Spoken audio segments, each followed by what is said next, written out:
साथियों, आजकल जब भी हम लोग समाज के बारे में बात करते हैं, समाज कैसे विकसित हो, कैसे समृद्ध बने, तो हम अक्सर भाईचारे की बात करते हैं कि समाज में भाईचारा होना चाहिए, आपस में मिलजुल कर रहना चाहिए। दरअसल साथियों, सृष्टि की सबसे सुंदर रचना है मनुष्य, इंसान। मनुष्य या इंसान, उसका विवेकी होना, अपने आत्मज्ञान के बल पर आगे की ओर बढ़ना, ये वो गुण हैं जो उसे दूसरे जीवों से अलग दर्शाते हैं। और जब बहुत सारे मनुष्य एक साथ रहना शुरू करते हैं तो उसे समाज कहा जाता है। जात के आधार पर तो जातीय समाज बनता है, धर्म के आधार पर धार्मिक समाज बनता है, या परंपराओं जैसे ग्रामीण परंपरा है तो ग्रामीण समाज बनता है, शहरी परंपराओं के आधार पर शहरी समाज बनता है, या किसी क्षेत्र विशेष की कुछ विशेष परंपराएं, संस्कृति विशेष है, उसके आधार पर यदि लोग रहते हैं तो वो संस्कृति के आधार पर वह समाज कहलाता है। लेकिन यहां एक प्रश्न उठता है कि आखिर समाज है क्या? क्या कुछ लोग एक साथ रहने लगे झुंड के रूप में तो वह समाज कहलाएगा? नहीं साथियों, किसी भी झुंड या समूह को समाज में परिवर्तित होने के लिए कुछ आधारभूत गुणों की आवश्यकता होती है, जिनके अभाव में वह लोगों का झुंड केवल झुंड रहता है, वह समाज नहीं बन पाता। या कह सकते हैं कि समाज को वास्तविकता में समाज बनने के लिए उन गुणों की आवश्यकता होती है। ये गुण हैं आपसी रिश्ते नाते, भाईचारा, प्रेम, एक दूसरे की सहायता करने की प्रवृत्ति, एक दूसरे की सहायता करने की, मदद करने का जज्बा।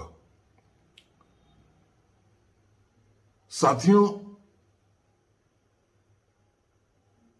जब ये गुण होते हैं तभी वह समूह समाज कहलाता है, या हम कह सकते हैं कि इन गुणों के अभाव में वह समाज समाज नहीं होता है। और इन गुणों में सबसे अधिक महत्वपूर्ण जो गुण है वह है भाईचारा। किसी भी समाज में जो लोग रह रहे हैं, जो मनुष्य रह रहे हैं, जो उस समाज के अंग हैं, सदस्य हैं, यदि उन मनुष्यों के बीच यदि भाईचारा है तो निसंदेह उनके बीच प्रेम होगा, उनके संबंध अर्थपूर्ण होंगे, एक दूसरे की दुख, एक दूसरे की पीड़ा को वो समझते होंगे और एक दूसरे की मदद करने के लिए हर समय वो तत्पर रहते होंगे। इसे एक उदाहरण से समझा जा सकता है। कहा जाता है कि पहले जब लोग सोने जाते थे गांव में तो लोग पता करते थे कि आसपास के घरों में कोई भूखा तो नहीं सोने जा रहा है,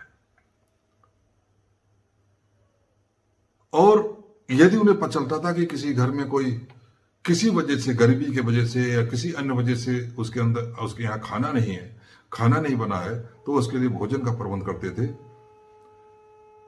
और तब वह सोने जाते थे। मतलब उनको ये पसंद ही नहीं था कि उनके पड़ोस में कोई भूखा हो और वह आराम की नींद सोए। मतलब उस समय आपस में समाज के विभिन्न लोगों में भाईचारा इतना अटूट था, इतना गहरा था कि वो पड़ोस के व्यक्ति का भूखा हो तो उन्हें नींद नहीं आती थी, बेचैनी होती थी, और इसलिए ऐसे व्यक्ति के लिए वो खाने का प्रबंध करते थे, उसके बाद सोने जाते थे। लेकिन आज क्या ऐसा भाईचारा है? ऐसा भाईचारा कहीं देखने को नहीं मिलता है। शहरों में तो यह हाल है, जहां अपार्टमेंट में लोग रहते हैं, लोगों को यह पता तक नहीं होता है कि उनके पड़ोस के फ्लैट में कौन रह रहा है। और गांव में भी स्थिति बहुत अच्छी नहीं रही है, पहले जैसा भाईचारा अब नहीं रहा है। भाईचारे में बहुत बड़ी कमी आई है।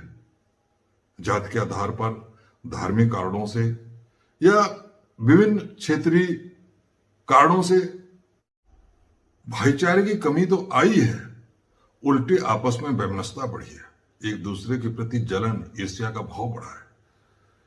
इसीलिए आज ये कहा जा रहा है, यदि हमें स्वस्थ समाज का निर्माण करना है तो हमें समाज में फिर से भाईचारे की पुनर्स्थापना करनी पड़ेगी या भाईचारे की भावना को बढ़ाना पड़ेगा।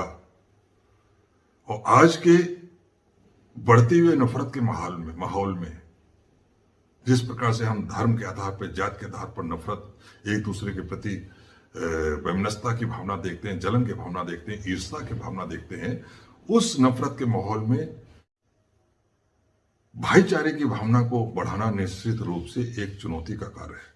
लेकिन ये चुनौती हमें स्वीकार करनी पड़ेगी यदि हमें अपने समाज को एक स्वस्थ समाज में बदलना है, यदि हमें अपनी आने वाली पीढ़ी के लिए एक स्वस्थ समाज छोड़कर जाना है, तो हमें ये चुनौती स्वीकार करनी पड़ेगी। भाईचारे की भावना को समाज में स्थापित करना पड़ेगा। भाईचारा समाज के लिए बहुत आवश्यक है।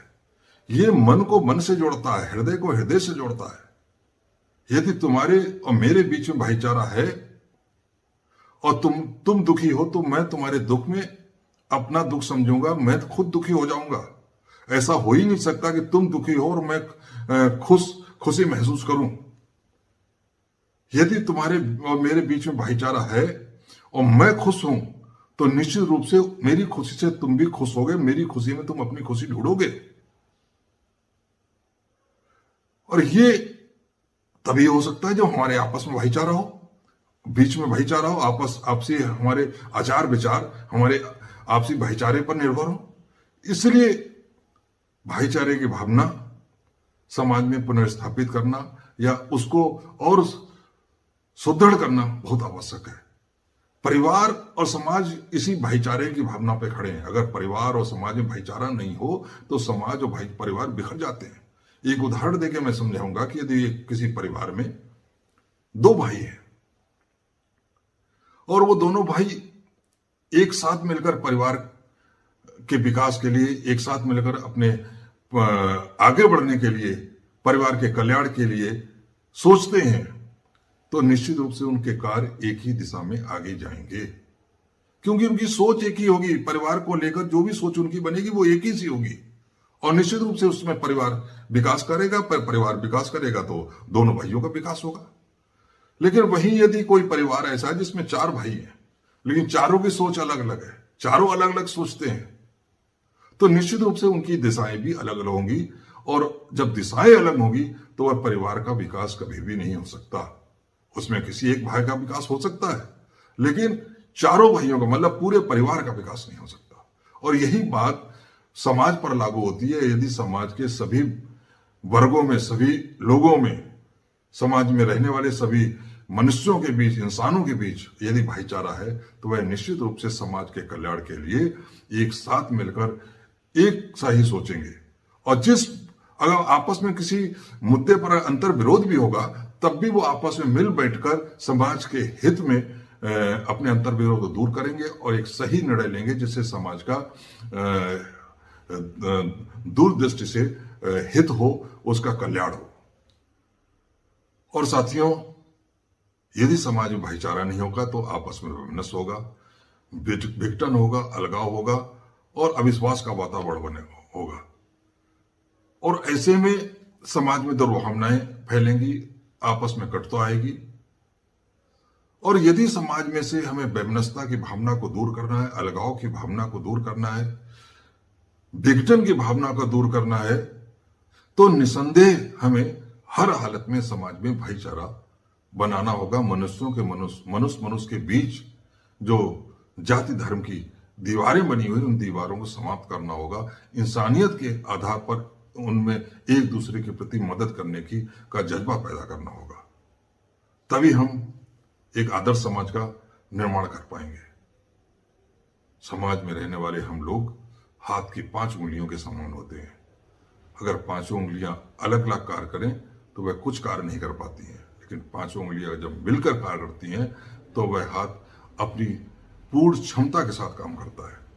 तो इसलिए यदि हमें समाज का विकास करना है तो हमें सारे लोगों को आपस में मिलकर कार्य करना होगा।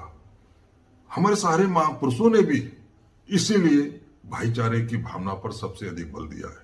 तथागत बुद्ध ने जो संदेश दिया समानता, स्वतंत्रता और बंधुत्व का, उसमें सबसे अधिक उन्होंने बल बंधुत्व पर दिया है, भाईचारे पे दिया है। हमारा संविधान भी जिन आधारभूत मूल्यों पर टिका हुआ है, उसमें भी जो समानता समानता बंधुत्व की बात कही, उसमें सबसे अधिक जोर बंधुत्व पर दिया गया, क्योंकि जब बंधुत्व होगा तभी हम आपस में समानता के आधार पर व्यवहार करेंगे। हम स्वतंत्रता दूसरे की स्वतंत्रता में हम बाधक नहीं बनेंगे। इसलिए यदि स्वस्थ समाज का निर्माण करना है, समाज का सर्वांगीण विकास करना है, तो उसके आधारभूत मूल्य बंधुत्व को सबसे अधिक मजबूत करना होगा। बंधुत्व की भावना, भाईचारे की भावना का अधिक से अधिक विकास करना होगा, उसका प्रसार करना होगा। इसलिए साथियों, मैं तो यही कहूंगा कि समाज में जो धर्म जाति के आधार पर नफरत का माहौल है, उसे दूर करो, नफरत की बातें छोड़ो। बस ये सोचो कि ईश्वर ने आपको इंसान बनाया है, मनुष्य बनाया है। हम अगर एक ही ईश्वर के संतान हैं तो हम आपस में भाई भाई हैं, और भाई भाई हैं तो हमें आपस में भाईचारे के साथ रहना होगा। यदि हम भाईचारे के साथ रहेंगे तो निसंदेह हम इस समाज को आदर्श समाज बना पाएंगे और अपने आने वाली पीढ़ी के लिए एक अच्छा समाज छोड़कर जाएंगे। बस यही बात मुझे आज आपसे कहनी है। धन्यवाद।